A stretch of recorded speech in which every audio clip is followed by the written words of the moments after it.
Capital exclusive analysis. Today is currently April 10th. In this video, we're discussing the S&P 500, natural gas, and oil, and a little bit of what transpired today since it was a big economic day today with the CPI coming out. CPI today gapped the markets down. Everything sold off across the board. You can see the S&P massive gap down, closing down 1%. Now, what's really fascinating about the S&P is where we're stopping on this daily chart. Overall, the S&P is the last key little, sorry about that, I'm just keep messing with it, is the last key indice holding above its key 50-day moving average. The QQQ has tapped that 50-day moving average for the last couple sessions. The Russell today actually broke down below its 50-day moving average. So you're still seeing the S&P showing more relative strength compared to small caps and the overall NASDAQ market at this point in time. Now, what's interesting is I've showed my members this trend line going all the way back to the SPY chart, really your IPO, this little dinosaur icon.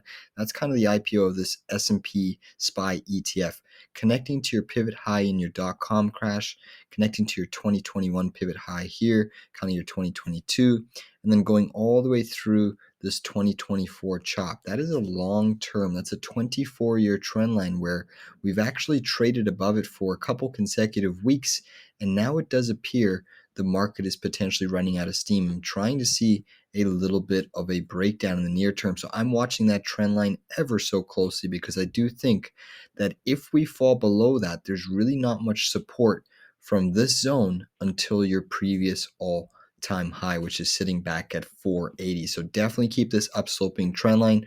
Right now, you're going to see that the bulls actually defended that at the low today. You got to close back below that. You pierced it intraday and they pushed it right back up above that area to still managing to defend that key technical support area. Now let's touch base on natural gas, since there's a lot of bullish people and bearish people in nat gas. Today, nat gas actually got rejected. It tried breaking out here, getting above $2 and got slightly rejected, having a nasty reversal, closing down about 0.5% on the daily session when it was up a couple percent in the early morning. Nat gas is fading here in the futures, but still technically speaking, this pattern has broken out and is looking to see further upside. Right now, we're still trending well above that 7-day moving average, so still a lot of bullish price action to be seen, in my opinion. I still think that with this bullish crossover of the 20 and the 50-day moving average that just occurred a couple days ago, we're likely going to see much more upside. I think back to 228. You're obviously seeing a lot of geopolitical strife. You're seeing oil. You're seeing tensions way in the Middle East. Oil right now has been responding to the tensions today. It actually responded with, yet again, there was another missile strike that actually caused oil to rip back to the green side off of this massive reversal, closing up 1%. And this was in the face of the dollar absolutely ripping.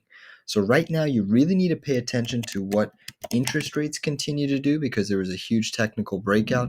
What I find so fascinating is that the Bank of Canada held interest rates today, and look at that 10-year power candle on the Bank of Canada interest rates today, closing pretty much at its highest level since November of 2023. So trying to break out of a bearish range, and you can arguably say that this is looking like it's going to continue higher in the near term, at least for this Canadian interest rate. So if we see sort of the same scenario where the Canadian interest rates have both broken out on the back of the Bank of Canada holding steady, look at this 2-year yield breaking out. Could we see yields start to put pressure on the Fed? I do anticipate the Fed fund rate to remain at 5.5, but we really need to watch the 2-year and the 10-year spread to see if they can hold this power move, because as of today, that inflation print definitely spooked bond investors, and we saw a massive sell-off across the board in really all equities except for energy. On that note, if you felt this video is helpful, please give it a like down below. You can visit my tradingcapital.ca Discord in the comments, and be sure to pay close attention to what commodities continue to do, because we are potentially entering a little bit of a reflationary trading opportunity here.